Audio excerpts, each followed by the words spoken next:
So again, level one will give you how to parry, how to bob, how to weave.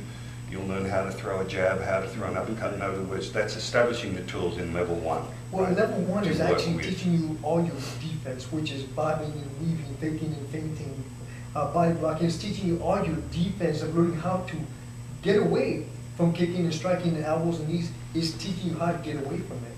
That's the most important of all, is learning how to defense it. The offense, everybody, I already know you can kick and punch. Most people already know how to kick and punch in some way. But it's the defense that's really important. The foundation gives you great defense. And the defense is from your top of your head to all the way down to your Achilles, down to your legs. It teaches you how to block it, as well as not absorb the impact that people are actually, because most people just take the impact. Instead of deflecting it, they absorb it. And that adds up over the years. It adds up. So level one actually teaches you how not to take impact on your defense.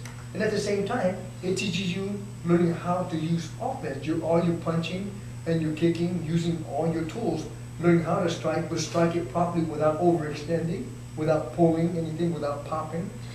So again, part of the essential part is the technical, because what everybody that trains with you notices is the technical excellence. Meaning, don't just do it, this is how you do it. This is where the elbow is, this is where the shoulder is, where the hip is.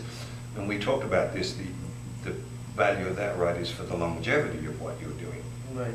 Because again, if you don't have an understanding of the weapons and how to use it, again, as you say, overextending and popping and tearing, that only lasts so long.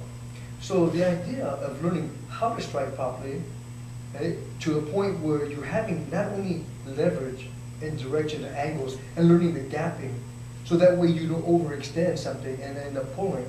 It's important to have detail of understanding of the weapons and of the striking that you're doing. Understand where the power comes from. And learning the inner ways of it, the outer ways of it, and the middle ways of it. So it has to be very detailed, and that's what the levels do. In level one, it gives you detail. Right. So level two. Level two is actually where you start to build, because in level one, you're starting to find the timing, the distance, the gapping, the balance of it. You're starting to work all that together. And so level two is actually where you're starting to put the tools together, hands and feet, working them together. And that's what's in level two that you'll see that the building of it is learning how to move. Because striking in the air, striking in the mirror is one thing, but to strike, to striking as your movement is together, because you're doing 5 different things, Richard, at one time. Learning, and level two is actually teaching you how to put, all this together at one, with rhythm. Mm-hmm. And that's what level two is about, is learning how to put it, without separating them, putting them together within rhythm and timing and balance. Okay. Level three?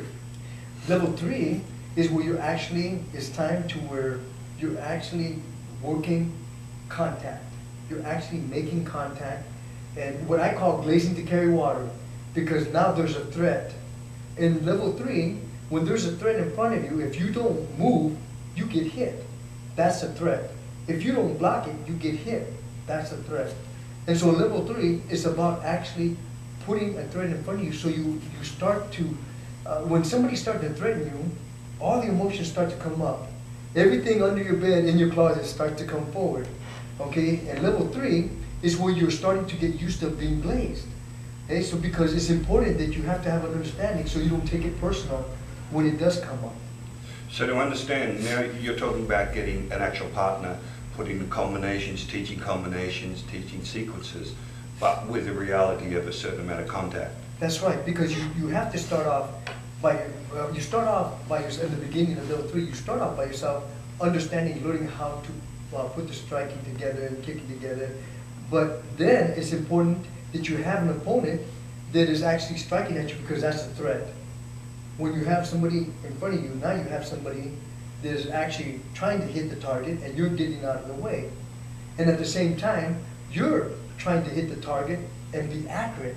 Instead of just throwing a punch, instead of just throwing a kick, you're actually hitting targets at will. And so in that, there's a lot of different movement in it, that, faking, feinting, and so forth, they will give you to learn how to close the gap.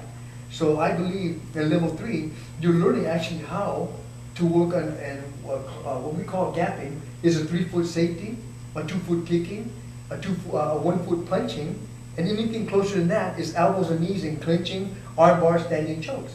So, Right. So level 4. actually level 4 is you're in combat. You're actually what we call closing the gap, as I just finished saying. At level 4, you're actually learning how to close the gap into what we call single clinching, head clinching, double clinching, learning how to clinch and protect yourself, striking, and taking into arm bars of throwing down, learning how to hit the ground.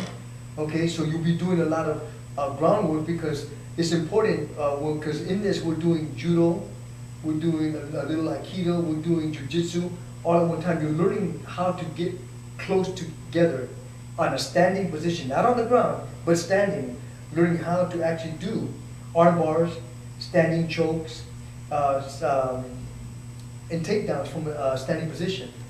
So in essence, what we're talking about, or you were talking about earlier with mixed martial arts, I mean, this curriculum is involving mixing martial arts, right? Meaning it's important for people to know that it's not what they perceive as kickboxing, just punching, just kicking, just kneeing. In fact, you have clinches, you have arm bars, you're taking people to the ground, and you're continuing the fight should it go that route.